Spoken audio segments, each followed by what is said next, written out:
Bonjour à tous, bienvenue sur Turbine Podcast. Aujourd'hui, on se retrouve pour un nouveau podcast de la Turbine sur le sujet le RGPD comme levier d'organisation. Aujourd'hui, je me trouve avec Ludovic de l'entreprise ID Engineering. Bonjour Ludovic. Bonjour. Est-ce que tu pourrais te présenter en quelques mots, nous expliquer un petit peu ton parcours en tant qu'entrepreneur et aussi forcément ton entreprise? Alors, j'ai 44 ans, je suis chef d'entreprise depuis maintenant 13 ans. J'ai commencé par une carrière d'ingénieur dans les métiers de la construction et de la maintenance. Et en fait, en créant l'entreprise, commencé à répondre à des besoins d'ingénierie qui trouvaient souvent des solutions informatiques. Et donc, mon métier s'est empreint d'informatique au fil des années. Donc aujourd'hui, on est une société de 6 personnes et on développe des logiciels, on fait de l'accompagnement en ingénierie et du développement spécifique pour les entreprises. Ça va aussi en ingénierie à la gestion de la RGPD comme d'autres réglementations. Ok. Et où est basée ton entreprise? À Gravelines. Ok. Et est-ce que tu es passé par la turbine quand tu as créé ou par la suite, est-ce que tu as fait des formations? C'est un produit de la turbine. Ok. J'ai développé, créé mon entreprise avec le soutien des infrastructures qui sont ici à la turbine. Ok. C'est super. Est-ce que, avant de commencer dans le vif du sujet, est-ce que tu pourrais me donner une petite définition pour les auditeurs qui ne savent pas forcément ce que c'est le RGPD? Ça veut dire quoi déjà? Alors, le RGPD, c'est le règlement général pour la protection des données. C'est une réglementation européenne qui se met en œuvre de la même manière dans tous les pays de l'Union. Euh, Elle permet de protéger les données personnelles des citoyens, des ressortissants européens face à la collecte et au traitement de ces données qui peuvent être réalisées par les entreprises. Et donc, elle donne un cadre légal, un cadre de contraintes aux entreprises pour le traitement de ces données-là. C'est un enjeu de sécurité pour nous citoyens, parce qu'on a constaté dans le passé que beaucoup de données, c'était un très grand pouvoir. En 2016, la société Cambridge Analytica, c'est l'exemple qu'on cite souvent, a obtenu 50 millions, des données de 50 millions d'utilisateurs de Facebook à des fins d'études. Elle s'est vite rendue compte de la finesse de ce qu'elle était capable de faire à partir de ces données et contracté avec le Parti républicain au moment de l'élection américaine de 2016 et a permis à Donald Trump d'aller via de la désinformation, via des campagnes publicitaires sur les réseaux, de faire basculer des États sur des opinions de société et a d'une certaine manière un peu manipulé le vote américain. C'est l'exemple le plus criant de la manière dont on peut orienter les gens tout en sachant le maximum sur eux. Ok. Justement, le ou la RGPD, c'est souvent vu comme une contrainte, mais comment aujourd'hui expliquer que c'est aussi un levier positif, ça peut en réalité aider une entreprise à mieux s'organiser? Bah, c'est un exercice assez bateau. C'est un exercice euh, de process, c'est-à-dire qu'il y a des étapes à réaliser et au fur et à mesure de ces étapes, on va avancer dans la définition des données qu'on exploite, comment on les exploite, comment on les stocke, à qui on les transmet, etc. Et cet exercice-là, bah, il est assez rebutant au départ puisque ça nécessite de mettre beaucoup de choses par écrit.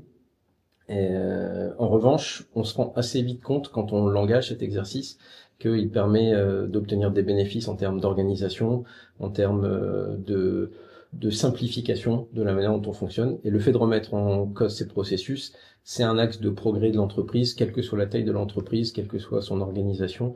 C'est toujours la possibilité de faire mieux avec les mêmes moyens ou moins de moyens. Ok. Dans cette logique, quels sont les freins les plus courants des entreprises face justement à la mise en conformité RGPD? Ben, le premier frein, c'est que d'abord on a l'impression que c'est pas une loi pour nous.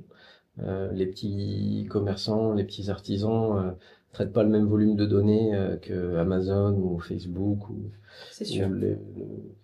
les plus grosses sociétés. Et donc ils ont l'impression que on est en train de les embêter à quelque chose qui les concerne pas. En réalité, la violation de de la réglementation, elle se fait aussi par du pillage de données parce qu'on a mal sécurisé. Elle se fait aussi par des anciens salariés indélicats. Elle se fait par divers moyens face auxquels on est tous exposés. Et qu'il y en ait beaucoup ou pas beaucoup, on est en train de protéger les données des citoyens, et donc l'enjeu il n'est pas lié au volume, il est lié au respect de ces données. C'est outre cette impression-là, la nécessité d'apprendre une réglementation qui est lourde. Ça fait 88 pages, les RGPD. Ah oui, quand même. Ouais. Et c'est écrit en petit. D'accord. Et en plus, à la fin de cet exercice, on n'aura pas augmenté le chiffre d'affaires a priori. On n'aura pas spécialement satisfait son ego d'avoir réussi une RGPD. C'est une charge de travail supplémentaire. Et donc, assez vite, on a envie de l'esquiver. C'est sûr. Ok. Si on parle maintenant de la RGPD comme une opportunité d'organisation, comment la mise en conformité nous oblige à clarifier, trier et organiser les flux de données? Les RGPD, ça amène à se poser de bonnes questions, à se demander comment je collecte les données, pourquoi je les collecte, de qui elles proviennent, quelle est la nature de ces données. Ouais. Est-ce que je suis en train de collecter des pointures de mes clients à qui je vais vendre des chaussures, ou est-ce que je suis en train de collecter des informations sur leurs croyances religieuses ou leurs données médicales? On n'est pas dans les mêmes niveaux de traitement de l'information. Et donc tout ça va permettre de structurer un peu ce qu'on exploite, ce dont on a besoin aussi, parce que j'ai pas forcément besoin de connaître tout l'historique de l'évolution de la pointure de mes clients si mon intérêt c'est de leur vendre des chaussures aujourd'hui. Et donc il y a des données que je peux effacer. Voilà, l'idée c'est d'organiser tout ça, de se poser les bonnes questions pour organiser tout ça. Et en fait, il y a un exercice imposé par la réglementation pour faire ça, c'est qu'on va d'abord désigner un responsable dans l'entreprise qui sera le responsable du traitement, ce qu'on appelle en américain le DPO, le Data Protection Officer, enfin en anglais. Derrière, ce responsable du traitement va engager toute l'équipe à démarrer un travail qui va consister par identifier tous les flux de données dans l'entreprise. Donc ça va être est-ce qu'on collecte les données par le site internet, est-ce qu'on collecte les données par un formulaire d'inscription à un fichier de fidélité, est-ce que ça va être un abonnement à une salle de sport, et le but c'est au sein de la structure de déterminer tous les points d'entrée des données. Alors là, quand on parle simplement d'un commerce qui sont relativement étroits, on peut avoir des sociétés qui travaillent dans le social, qui vont avoir beaucoup plus d'interactions avec la population. On peut avoir des sociétés qui travaillent plutôt en B2B, comme c'est mon cas, mais pour autant, on va avoir des informations sur les personnes en poste dans les entreprises, et donc il y a des enjeux de données personnelles là aussi. Okay. Voilà, le but, c'est qu'avec tout ça, on crée ce qu'on appelle le registre de traitement des données, qui est une cartographie intégrale des informations qui circulent dans l'entreprise.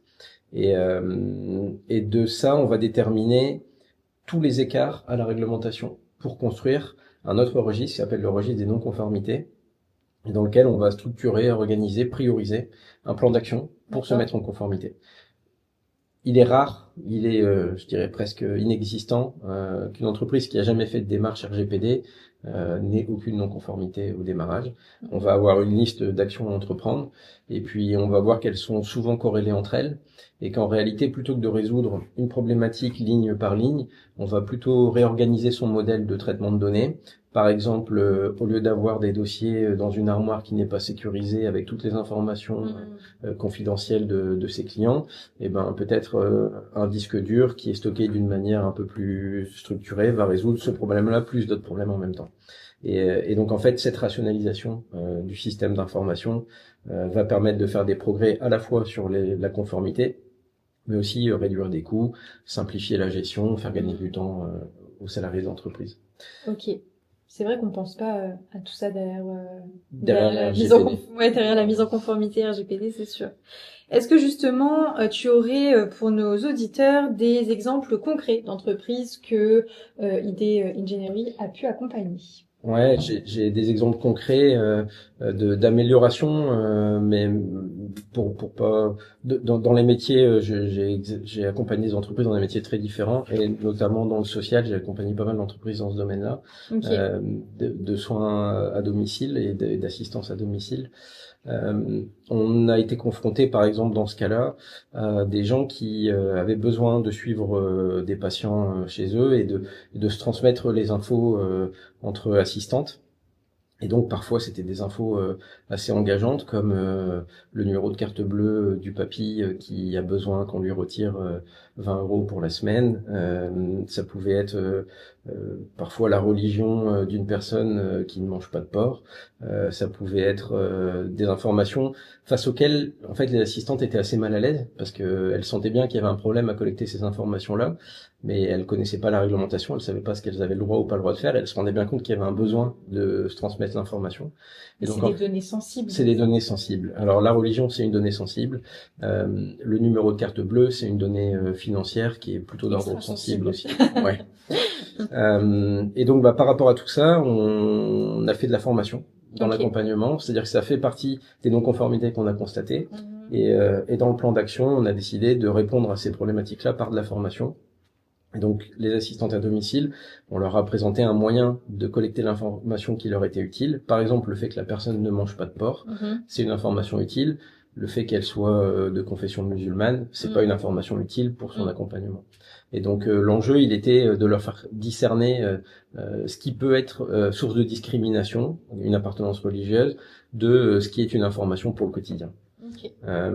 Ça a eu un super impact dans l'entreprise, en l'occurrence, parce que outre le fait que ça a résolu ces petites questions-là, ça leur a redonné confiance dans la manière dont elles communiquaient, dans les informations qu'elles collectaient avec leurs patients, et ça les a rassurés sur le fait que l'entreprise les accompagne face à ces problématiques-là qu'elles ressentaient dans le quotidien. Donc ça a été assez bénéfique. Ça peut être à l'échelle plus petite de commerçants. De transformer une mailing list qui est gérée sur un fichier Excel à partir de formulaires papier récoltés, de remplacer ça par un outil qui va permettre de structurer une newsletter avec un système de désabonnement intégré, avec des indicateurs de performance sur le nombre de clics qui a ouvert la newsletter, qui a choisi de se désabonner. Enfin voilà, on a des outils qui sont mieux adaptés parfois, qui font gagner du temps, et le fait de vouloir faire cette mise en conformité nous fait ouvrir les yeux sur ces besoins-là, en fait. Ok. Et peut-être que la formation aussi permet de faire découvrir de nouveaux process aux employés et aux entreprises. Il y a clairement une montée en compétences et qui est quelque chose de positif pour les salariés. D'accord. Il y a aussi la possibilité de nommer la personne qu'on appelle le DPO, donc la personne en charge du processus RGPD dans l'entreprise, et de valoriser sa capacité à piloter un process, à rayonner auprès de toute l'équipe pour être le référent et accompagner les questions qu'il peut y avoir autour du sujet. C'est dans tous les cas un moyen d'aller vers l'avant, très clairement. Est-ce qu'on pourrait un petit peu parler des bénéfices inattendus de la mise en conformité? Bon, j'en ai déjà donné du coup. Oui, mais on a parlé de l'amélioration de la relation client notamment. Ouais, il y a l'amélioration de la relation client, et puis en fait il y a un point important autour de ça. Depuis assez longtemps, mais ça s'est renforcé à l'après-Covid. On a tous fait un pas assez marqué dans la digitalisation de nos activités. Oui. Beaucoup de commerces se sont mis au e-commerce en complément de leur activité au coin de la rue, parce que quand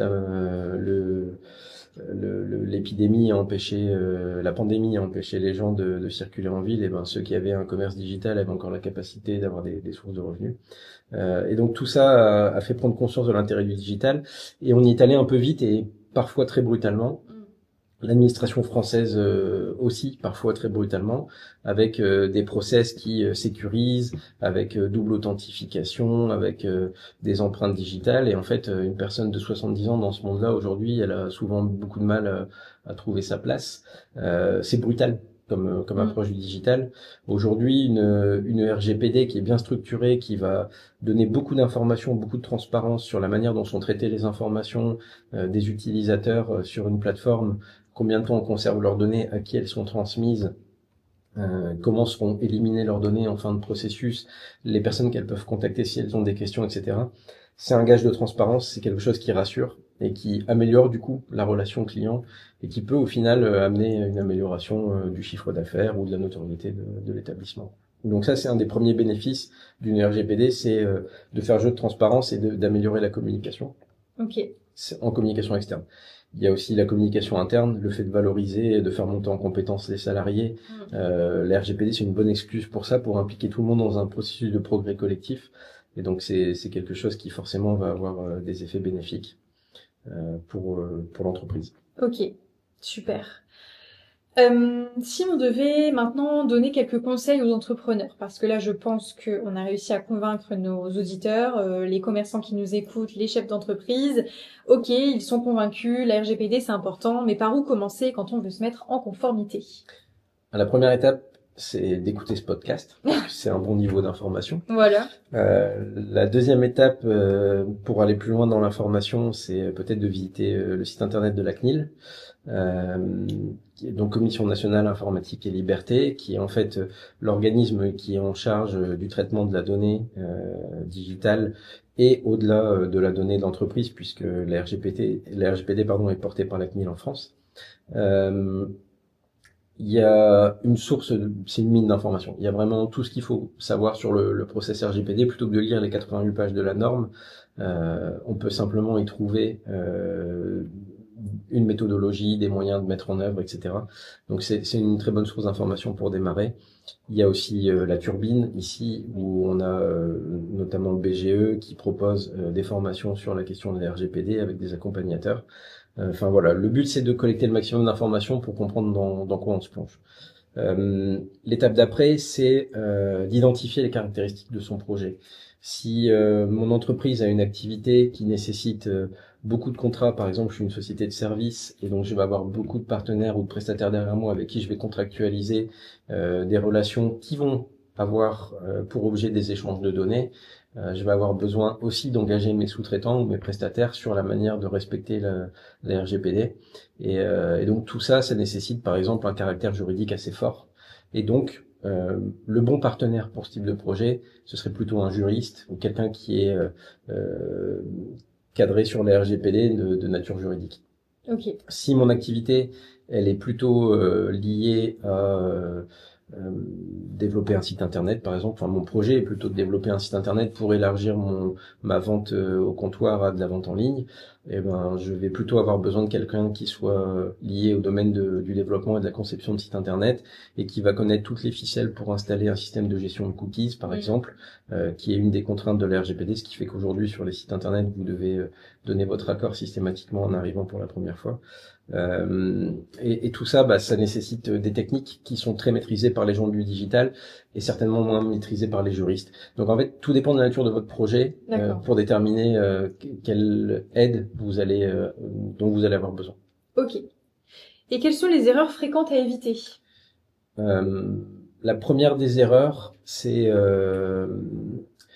de choisir un partenaire sur sa renommée ou parce que il est pas cher ou parce qu'il a été recommandé par quelqu'un d'autre.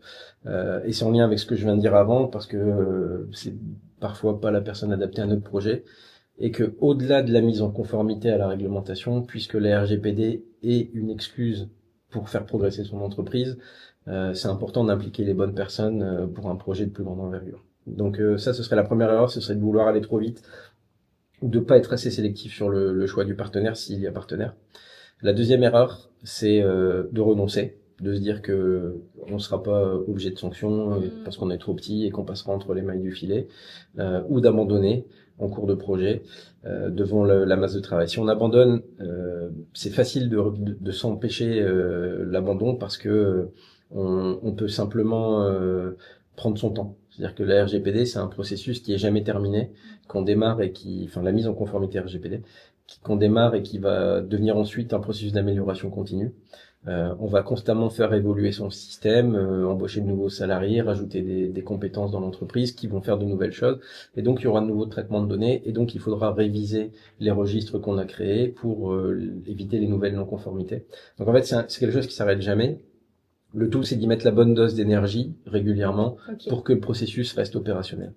Donc l'abandon, en fait, c'est un aveu de faiblesse. Ça veut dire que vous abandonnez la progression de votre entreprise. Le renoncement, le danger, c'est que on n'est jamais à l'abri. C'est pas un mythe. Le piratage informatique et le pillage de données et les sanctions sont pas un mythe non plus. On avait à l'origine de la RGPD des sanctions qui tombaient essentiellement à coût de millions, presque de milliards d'euros sur je crois que la plus grosse elle est de 600 millions d'euros sur Amazon. Donc on est en train de parler des plus grandes sociétés mondiales. Aujourd'hui, on a depuis quelques années déjà des sanctions qui sont de l'ordre de 40-50 000 euros sur des entreprises de taille beaucoup plus modeste. Oui. Des courtiers en assurance digitaux, des choses comme ça.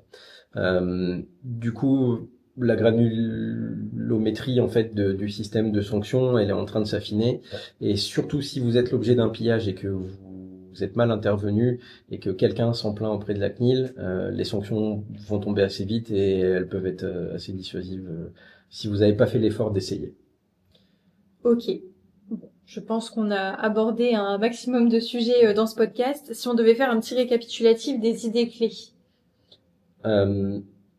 C'est quelque chose d'anxiogène si on le regarde de loin. Et puis quand on commence à s'intéresser au sujet de près, on se rend compte que c'est une source de progression pour l'entreprise et donc d'amélioration. Donc c'est quelque chose de très bénéfique. Et j'engage tout le monde à se rapprocher du sujet pour essayer de voir les bénéfices qu'il peut en tirer.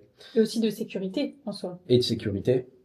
En fait, il y a tellement de terrains sur lesquels on peut gagner grâce à la RGPD qu'on pourrait même pas les résumer. Je suis sûr que beaucoup m'échappent, mais effectivement, il y a beaucoup à gagner avec la mise en conformité RGPD si on l'aborde comme une excuse pour aller plus loin. Oui. Il y a des pièges à éviter. Il faut prendre le temps de se renseigner, de poser des questions et absolument d'aller visiter le site de la CNIL parce que c'est une source fiable, solide, qui permet déjà d'avoir le process de mise en conformité sous les yeux et de comprendre vers quoi on s'engage. Ok, et concrètement, comment ton entreprise, elle peut accompagner les commerces, les entreprises qui souhaitent se mettre en conformité RGPD? Est-ce que toi, tu peux les accompagner là-dedans, justement? Ouais, donc nous on fait ça depuis 2018, depuis l'apparition de la RGPD. En fait, quand la réglementation est arrivée, on était les premiers dans le digital à avoir besoin de se mettre en conformité avec les infos qu'on traitait pour nos clients. D'accord. Donc on a travaillé sur la réglementation pour nous d'abord, puis ensuite on a mis en place un système de formation et d'accompagnement. D'accord. Donc aujourd'hui on est accompagnateur sur la mise en place du processus et puis les situations qui peuvent être parfois un peu critiques quand on a par exemple un pillage de données, un viol de la réglementation, on peut venir en soutien à l'entreprise pour engager les bonnes démarches de remise en conformité. On intervient en accompagnement surtout autour de la question de l'ingénierie, des process, c'est-à-dire comment on structure l'entreprise pour l'améliorer et du digital parce que ce sont nos domaines d'expertise. Si le sujet il est plutôt de nature juridique, avec des contrats à réétablir, à réajuster, créer des avenants, etc. Dans ce cas-là, on va plutôt orienter vers des partenaires qui sont plutôt à caractère juridique. Ok. Où est-ce qu'on peut te retrouver? Quels sont tes contacts? Alors, on peut me contacter sur contact@id-ingénierie.com. Ok. On peut retrouver toutes les informations sur la société sur www.id-ingénierie.com. Et on peut aussi nous trouver au 5 rue Toris, à Gravelines. Ok, super. On mettra toutes les informations dans la description de ce podcast. En tout cas, le digital, la réglementation, ce sont des leviers de transformation si on les aborde avec les bons outils et les bons partenaires. Et c'était justement l'objet de ce podcast. Donc, on vous remercie de nous avoir écoutés jusqu'ici. Et puis, on mettra encore une fois toutes les infos en description. À très bientôt. Merci beaucoup.